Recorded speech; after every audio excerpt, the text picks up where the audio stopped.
মই বৰ্তমান উপস্থিত আছোঁ তিনিচুকীয়া জিলাৰ মাৰ্ঘেৰিটাৰ লিডুত আৰু লিডুৰ পৰা এখন গাঁৱৰ ভিতৰত সোমাই আহি আমি উপস্থিত হৈছোহি মোলাং গাঁৱত আৰু মোলাং গাঁৱত অৱস্থিত আছে যে পৃথিৱী বিখ্যাত নহ'লেও এছিয়াৰ ভিতৰত তেখেতৰ 25 গৰাকী যি বৌদ্ধ ভিক্ষু তেওঁলোকৰ ভিতৰত অন্যতম এগৰাকী আছিল বাবা ভান্তে আৰু বাবা ভান্তেৰ 2018 চনত পৰলোক প্ৰাপ্তি হোৱাৰ পাছতে আজিৰ দিনটোত জ্যোতিকা বাবাই কিদৰে এই বৌদ্ধ বিহাৰখন বা বৌদ্ধৰ যি এখন প্ৰতিষ্ঠানখন চলাই আছে সেই সম্পৰ্কে আমি জানিবৰ কাৰণে আহিছিলোঁ।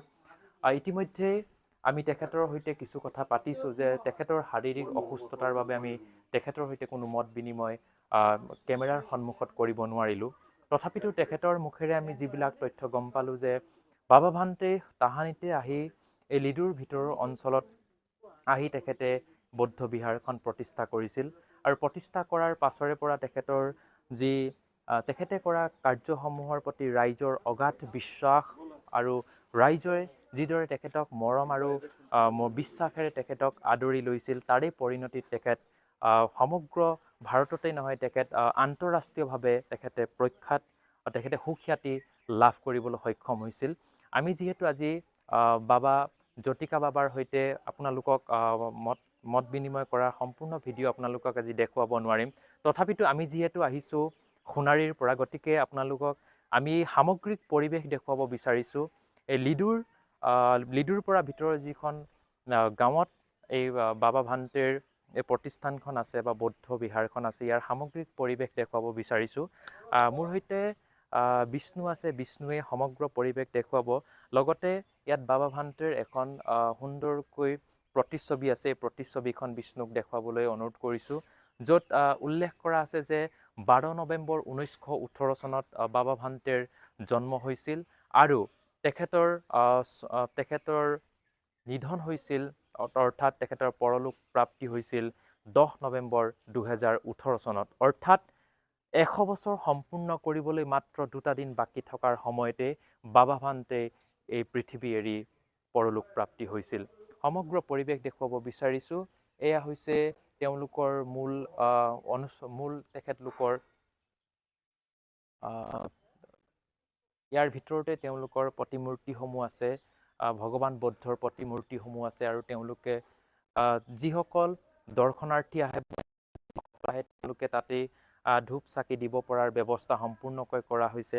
আৰু তাতোতকৈ লক্ষণীয় বিষয় যে বাবা ভান্তেৰ থকাৰ সময়ছোৱাৰে পৰা ইয়াত বহুত তেখেতে কুকুৰৰ প্ৰতি তেখেতৰ অগাধ প্ৰেম আছিল, ভাল পোৱা আছিল আৰু সেই তেতিয়াৰে পৰা বৰ্তমানলৈকে বাবা ভান্তেৰ এই ঠাইত বহু কুকুৰ তেওঁলোকে পোহপাল কৰিছে। ইয়াত দেখিবলৈ পাব যে তেওঁলোকে প্ৰায় 70টাতকৈও অধিক তেওঁলোকে কুকুৰসমূহ এনেদৰে ইয়াত পোহপাল কৰি থকা পৰিলক্ষিত হৈছে। গতিকে আপোনালোকে শুনি থকা বাবা ভান্তেৰ প্ৰতি থকা আপোনালোকৰ যি বিশ্বাস, আপোনালোকৰ যি শ্ৰদ্ধা, সেই শ্ৰদ্ধা আৰু বিশ্বাসসমূহ অটুট ৰাখিবৰ কাৰণে এতিয়াও বাবা জ্যোতিকাই তেখেতৰ দায়িত্বসমূহ সুন্দৰকৈ পালন কৰি আছে। গতিকে পৰৱৰ্তী সময়ত আমি পুনৰ বাবা জ্যোতিকাৰ সৈতে আমি কিছু কথা পাতিম আৰু তেখেতৰ মুখেৰেই বাবা ভান্তেৰ বিষয়ে সমগ্ৰ তথ্য আমি আপোনালোকক জনাবলৈ চেষ্টা কৰিম। কিন্তু আজি তেখেতৰ অসুস্থতাৰ বাবে আমি তেখেতৰ সৈতে কোনো ধৰণৰ কেমেৰাৰ সন্মুখত তেখেতৰ লগত আমি বাৰ্তালাপ কৰিব নোৱাৰিলোঁ। যদিও আমি অনানুষ্ঠানিকভাৱে তেখেতৰ লগত আমি কিছু কথা পাতিলোঁ আৰু তেখেতে যিহেতু আমাক বহুখিনি কথাই অৱগত কৰিলে আৰু পৰৱৰ্তী সময়ত নিশ্চিতভাৱে আমি বাবা জ্যোতিকাৰ সৈতে কথা পাতিম আৰু তেখেতৰ মনৰ ভাৱবিলাক আমি আপোনালোকক জানিবলৈ বা আপোনালোকক জনাবলৈ আমি প্ৰয়াস কৰিম। ইতিমধ্যে আমি যিহেতু উল্লেখ কৰিছোঁ, আমি আজি উপস্থিত হৈছোঁ এই মোলাং গাঁৱত আৰু মোলাং গাঁৱত আমি সমগ্ৰ পৰিৱেশ দেখুৱাবলৈ যত্ন কৰিছোঁ। বাবা ভান্তেৰ যি বৌদ্ধ বিহাৰ, তেখেতৰ যি স্বপ্ন তেখেতে যি নিৰ্মাণ কৰি থৈ গ'ল, আমি তাৰ সমগ্ৰ দৃশ্য আপোনালোকক দেখুৱাবলৈ চেষ্টা কৰিছোঁ। আৰু এয়াও আমি আপোনালোকক কথা দিছোঁ যে আমি অনাগত দিনত এই বৌদ্ধ বিহাৰৰ যিগৰাকী বৰ্তমানৰ জ্যোতিকা বাবাৰ সৈতেও আমি অচিৰে আমি তেখেতৰ সৈতে কথা বতৰা পাতিম আৰু তেখেতৰ সৈতে কথা বতৰা পাতি সমগ্ৰ এই বাবা ভান্তেৰ যি তেখেতৰ যাত্ৰা, জন্মৰ পৰা তেখেতৰ মৃত্যুলৈকে তেখেতে কৰ্মজীৱনত কি কাম কৰি গ'ল, সমগ্ৰ কথা আমি জ্যোতিকা বাবাৰ পৰা আমি গ্ৰহণ কৰি আমি আপোনালোকৰ কাৰণে আগবঢ়াম।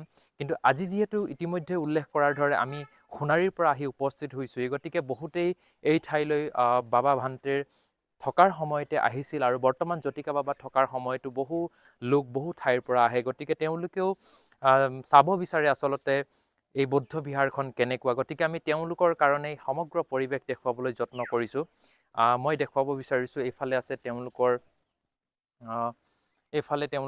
আৰু এক কাৰ্যালয় আছে তেওঁলোকৰ, আৰু ইয়াতে দেখিবলৈ পোৱা গৈছে যে গৌতম বুদ্ধৰ তেখেতৰ প্ৰতিমূৰ্তি আছে।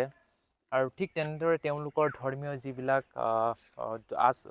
যিবিলাক প্ৰতীকী, এই প্ৰতীকীবিলাক তেওঁলোক ইয়াত ধুনীয়াকৈ সুন্দৰকৈ তেখেতলোকে সজাই তুলিছে। যাৰ কাৰণে বহু লোক যেতিয়া এই ঠাইলৈ আহে, তেওঁলোক এই ঠাইৰ যি সৌন্দৰ্য, এই সৌন্দৰ্যত তেওঁলোক মন্ত্ৰমুগ্ধ হয়। গতিকে আৰু ইটো পাৰেও আছে, ইটো পাৰে আমি দেখুৱাবলৈ যত্ন কৰিম। বিষ্ণুক আগুৱাই আহিবলৈ মই অনুৰোধ জনাম যে এইফালে তেওঁলোকৰ এখন তোৰণ আছে। এখন তেওঁলোকৰ তোৰণ।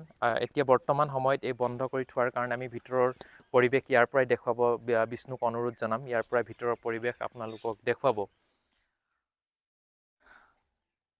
এয়া হৈছে বিষ্ণুক আহিবলৈ অনুৰোধ জনাম। এইফালে আৰু এক তেওঁলোকৰ প্ৰতীকী আছে।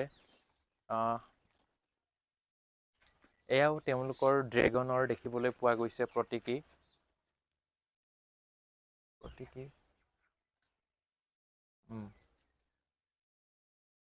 আৰু এনেদৰেই আচলতে এক সুন্দৰ পৰিৱেশৰ মাজত, এক সুন্দৰ প্ৰাকৃতিক পৰিৱেশৰ মাজত তেওঁলোকে এনেদৰেই গঢ়ি তুলিছিল আচলতে বৌদ্ধ বিহাৰখন। গতিকে এয়াই হৈছে দৃশ্য। যিসকলে মলাঙলৈ আহিব বিচাৰে, বাবা জ্যোতিকা বাবাৰ কাষলৈ বা আগত যিগৰাকী আছিল বাবা ভান্তে, এতিয়াও বহুতেই বাবা ভান্তেৰ ঠাই বুলিয়েই উল্লেখ কৰে। গতিকে আন এক তেওঁলোকৰ প্ৰতীকী গৌতম বুদ্ধৰ প্ৰতিমূৰ্তি। এই দৃশ্য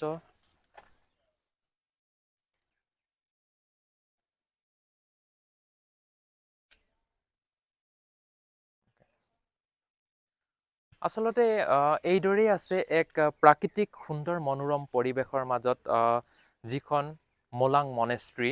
আৰু আপোনালোকেও বাবা ভান্তেৰ বিষয়ে বহুতে হয়তো শুনিছে আৰু বহুতেই বাবা ভান্তেৰ বিষয়ে জানে। গতিকে অনুৰোধ জনাওঁ, আপোনালোকৰ বাবা ভান্তেৰ প্ৰতি থকা যি বিশ্বাস, সেই বিশ্বাসক সৰুগত কৰি আপোনালোকেও এবাৰ এই স্থানলৈ আহক। আপোনালোকে এবাৰ জ্যোতিকা বাবাক লগ কৰক। তেতিয়া আপোনালোকে বেলেগ এক অনুভৱ কৰিব পাৰিব বুলি আমাৰ বিশ্বাস।